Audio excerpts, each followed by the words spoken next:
Welcome back to Foodie Down Bronx. I'm your host, M, the Hungry Dominican. Our next guest helps run her family's Dominican restaurant in Brooklyn, Puerto Viejo, where they make their house-made hot sauce, Pisqueya. The hot sauce has proven to be one of the food industry's biggest stories, gaining fans from the DR all the way to right here in New York City. Please welcome to the show, Maritza. Thank you, Senorita, for being here. Thank you for having me. I feel like I'm having on like a friend, right? We've known each other for a little over a year now. Right, but I feel like, oh, that's fam right there. That's family, right? Yeah, and I would just want to say, take a moment and thank you, really, because you've shown myself and my family so much support. Oh my God, of course. You know, no, I met you spring of 2018, maybe earlier than that, and I met you at your family's restaurant in Brooklyn, Puerto Viejo, and the first thing I had was lechon, which was incredible, but you know. You and your mom really have an amazing energy. There's a lot of love in that restaurant. There's a lot of amazing food, great vibes, and I automatically took to you and your family right away. And so then we sort of developed this relationship when I was living in Brooklyn, where I would be like, are you there? Can I come over? I need your food. And then I genuinely started to love it because, besides the taste, it's just, again, it's going back to like the energy and the vibes in the restaurant, which reminded me of DR, which is something that I haven't felt in a Dominican restaurant in New York City for a very long time. It felt very old school to me. It felt very like going into Abuelita's house in a way, but in a really very cool setting. So I think that's why, everything vibed together. But there's a lot of things that I want to hit up on.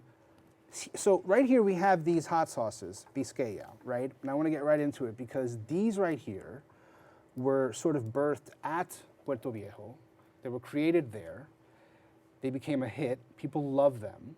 And then, of course, being the businesswoman that you are, you were like, I know what I have to do. I have to make this international, I guess.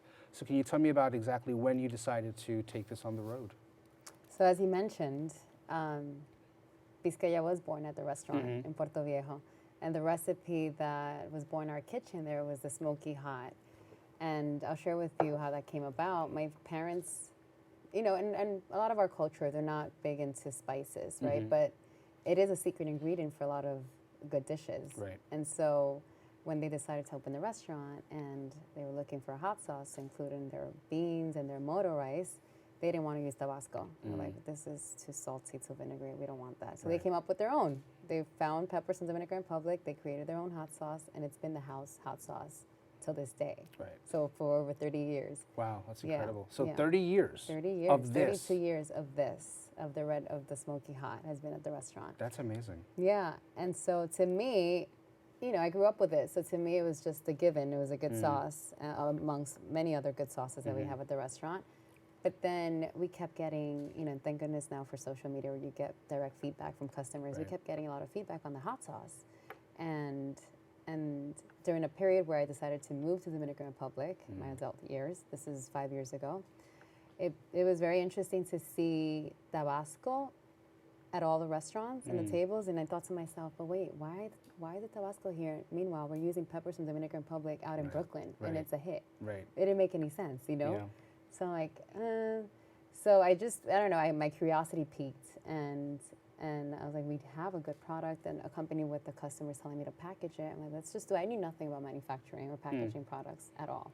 Which surprised me when you said as much, because this is actually the most current version of your branding. You had something that was different when we first met, and that's when you told me, you were like, I don't even know anything about marketing. I'm like, you could have fooled me, because like everything was spot on before you made the decision to come with this, but everything you've done feels like you know what you've always been doing. Like it's very natural to you. But they say fake it till you make it. No, I've really been learning, and I share this with a lot of like my younger family members. Like, I just, me lancé, I just launched. I went in, I went in with a lot of confidence, and I said, I'm gonna just learn as I go and not be afraid to put out there what I believe is right at the moment. And I have, like, this is the latest branding and the final branding, because I'm in love with it. Yeah, it's pretty great. Thank you. But I went through many variations, and customers helped me sort of, figure out how the brand needed to shape. And So, okay, so that's interesting. So the customer feedback was important to you. So it was in-house customer feedback and of course social media, or was it mostly social and or mostly in-house? Which feedback were you sort of picking from? both. Okay. I would say both. So when I first went into it, I was like, okay, let me start. Let me just see if this is something that has potential, Right. packaging it. Right. So I had a flask bottle. I just bought flask bottles with a simple, clear label and the lizard, which was always like, I knew I wanted the Yes. lizard on the bottles. Right. And I began at the restaurant, selling at the restaurant. And people took a liking to the lizard and the name. I was like, okay, so I'm heading in the right direction. And then I just needed to add more color. So then I slowly incorporated like a little bit of color. And then I was on the shelf in certain local supermarkets, and they're doing demos. Sure. And I've always been hands-on because I want to learn and I want to know what my customers think about the brand. So doing demos, just reading the people's reaction when they picked up the bottle, that would teach me a lot. Right. Or they would give me direct input as well. Like, what is this? The first branding I launched, it wasn't clear as to what it was. Like, Right. well, is this a salsa? Is it a picante? Is it Interesting. So and then promoting it on social media. People would give me their feedback as well. But then there's an intuition as well. Yeah. There was an intuition all You along. sort Like, of know what works regardless of maybe some of the feedback you get. You sort of, overall, you know what people are looking for, what they're reacting to, and you sort of go with that. yeah, kind of. It's a combination, right? It's like intuitively that there's more to it. I couldn't pinpoint what it was, and then with the help of customers, it just started shaping. Like, okay, I want to add more color. I want the packaging to look more visual. I want to see the actual peppers on the bottles, and then slowly, I just it took a long time. Like this is 5 years ago when I first started selling at the restaurant. And then we just launched this new branding. Yeah. So it takes a while, you just not be afraid. Like I wasn't afraid, a lot of people just stick, they stay stuck in sort of like. A lot of people have a lot of, really genuinely wonderful ideas about what they want to do business-wise, and they either get stuck right before the first step, or they'll take a few steps in and then they'll get stuck because they don't really know what else to do or where else to go. So you do a lot of this on your own. You do the social, you do a lot of the taste testing. You were the one taking it around Brooklyn and sampling it to people. Is it you, or do you have like a small team behind you? Because I would only assume that this takes up a majority of your time. Yeah, a lot of time. And I think like any beginner entrepreneur, like one of the challenges is the multitasking and doing everything yourself. Yeah. Because yes, I am the manufacturer, I am the brand ambassador, I'm the delivery person. I do it all. I do it all. Slowly, I've been delegating responsibilities. So like now I have somebody who helps me with the social media. I can have someone helping with deliveries and things like that slowly, but it's all along it's just been me. Right. With the support, moral support Of course. of friends and family. But it's still an overwhelming thing. I mean, when it comes to like speaking to business people, I think my interest lies a little more in how does it affect you personally, right? Because like everyone has their strategy and you're doing what you need to do to get your product across. And for me, it's like, well, how do you live, right? Like how do you have your days off, or is it really that mantra of like no days off? Like is it literally if you're even relaxing at home, you're still thinking in the back of your mind what other things I can do, or do you actually kind of turn off sometimes? 100%. No, No? no, There's no turning off? because then when you go into a business, you go into a business that you really believe in, and you should be really like the first advocate for your Right, of course. brand and Absolutely. company. Absolutely. So with that comes out of passion. Right. So for me, it's the first time where I feel like I'm not doing work, yet I am working all the time. But it's a lifestyle. It's a lifestyle, and yeah, it's a lonely path sometimes because I don't see my friends as much. I might not be able to spend as much time with my family because, I have to be places. I have to be doing work. Right. But it's just part of the process. It's part of the journey, and it's a fulfilling one, especially when you start seeing the results and how it's shaping. Those especially the tangible ones where like it's in the moment that you're in, you're sort of like, you can see someone's reaction to your sauce and you're like, okay, I have made a customer. I've made someone a believer in my product. Yeah. It's that thing you sort of get high on. You know, you get real. That's what you look for, right? When you have a product, you want people to always continuously respond positive to it, of course, to it. So that's kind of what you keep going for. Absolutely, and just to think, like a year ago, where I was and where I am now, you see the growth.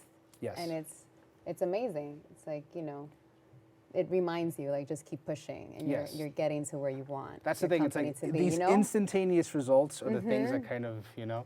Okay, Yeah. let's keep talking about that. Guys, grab yourselves a snack. Foodie Down Bronx. We'll be right back.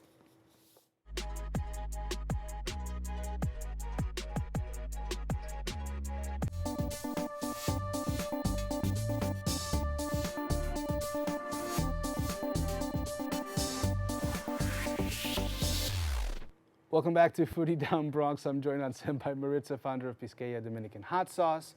Okay, so we were talking about how when you have a product and you get that reaction, and you see that people love it, and of course that's what pushes you to go forward with your product. Did you have any challenges in launching it, or was it something that, you know, was sort of smooth sailing in the beginning? I don't think it's ever like very smooth sailing at the beginning. Well, unless you, in my case, like I said, I didn't know anything about manufacturing, packaging, nothing at all. So it was a lot of trial and error at the beginning. And for me, it was difficult to find like an actual commercial kitchen to do small batches, because right now we do small batch sauces, which means that I don't do huge production. And it helps me maintain the quality, and it's more feasible when you're starting off. So at first that was a challenge. And there's no guide, there's no manual for me to follow, like where do I go, to what do I do next, you know? So that was one of the one of many challenges at the beginning. But like everything, you know, you just start asking around. I started, you know, like no shame, just call, you know, meet people, ask, you know, people who have established brands. Right. Where do you do, You're just where do sort I start? of social networking, Yeah. right? Finding out what you can. Yeah. Yeah. And that helped me navigate, you know, the whole process. So you're using a commercial kitchen to make I the. am. Is it based out in Brooklyn as well, or? do They you have- used to be in Brooklyn. They moved to Jersey. To Jersey. now, yeah. Okay. Okay. Yeah. So how? I've always wondered about that. Like, so okay, with a commercial kitchen, did you just ask somebody? Do you know of someone who can, or what's the process of getting a commercial kitchen set up for a business like yours? Well, you can Google and you'll find listings of commercial kitchens, but a lot of them have high demand, like high requirements in terms of the batch sizes that you have to produce. right. So they have a minimum, right? Okay. So that was my challenge. Everybody I would call, it's like they had this high minimum. And I was like, I don't have the investment to make 200 gallons. And who am I going to sell 200 gallons of hot sauce to, you know? So I didn't find anyone. And then I started participating in small little like fairs, and I remember being invited to the Botanical. They have a Botanical in Brooklyn, Botanical Pepper Festival every year, and I was there and I met a local business who had sauce, and I had a conversation. He's like, you should check this company out because they do small minimums. I'm like, okay. So sure enough, I called them up and they're like, yeah, and it worked out. But it's a lot of that happening, and one of the beautiful findings throughout this journey is that I've encountered people with like no egos, so generous and with information. And I think it comes from a place where they know how difficult it is to get something off the ground. Yes. So they don't hold back in sharing information. Right. So that's been a real like beautiful thing throughout this process. Did you expect it to be that sort of simple No. in business? To meet these people who are just so like gracious with their information and their connections? No, because you think when going in, you think you're going to be protective of your product and how you got it done, how you made it happen, you know, because you're afraid of competition. And it's very much like that in smaller islands, no? Like people are very like, no, they're out of fear, you know, they're fear-based. Totally. And it's fear and lack of trust and all that, yeah. Right, and it's been the complete opposite. I don't know if it's a Brooklyn thing or a New York thing, but it's been the complete opposite for me. People have been so wonderful. I'd like to think it's like a general New York thing where everybody's just sort of like, oh, we're all in this grind together and, you know, it's fine here. And there's room for everybody. Yes. You know, there is space you know, for everybody. It's so funny you say that. I say that a lot in like the social media world, especially when it comes to like people who do consultations for, whether it's restaurants or brands or anything else, there's this very interesting competition between people who take it upon themselves to become social media consultants. Kind of like how you took it upon yourself to launch a hot sauce, right? So somebody could look at you who they themselves have aspirations to launch a hot sauce, and all of a sudden, for whatever reason, you're enemy number one. As opposed to, hey, can I learn from you? Can you teach me a little bit of how your journey went so I can know what to expect? You know, and this is always this, but then, you know, you do meet people from the other side who are just like, oh, hey, you need help on what you're doing or any, you know, social media tips, here you go. But I just think that's business in general, no? It's like you'll have people who will help you out, and you'll have people who just don't like you because you're doing pretty good at what you're doing. You know, because I mean, as I would assume that there are some people looking at you and just like, damn, I wish I could do what she's doing, and they just can't.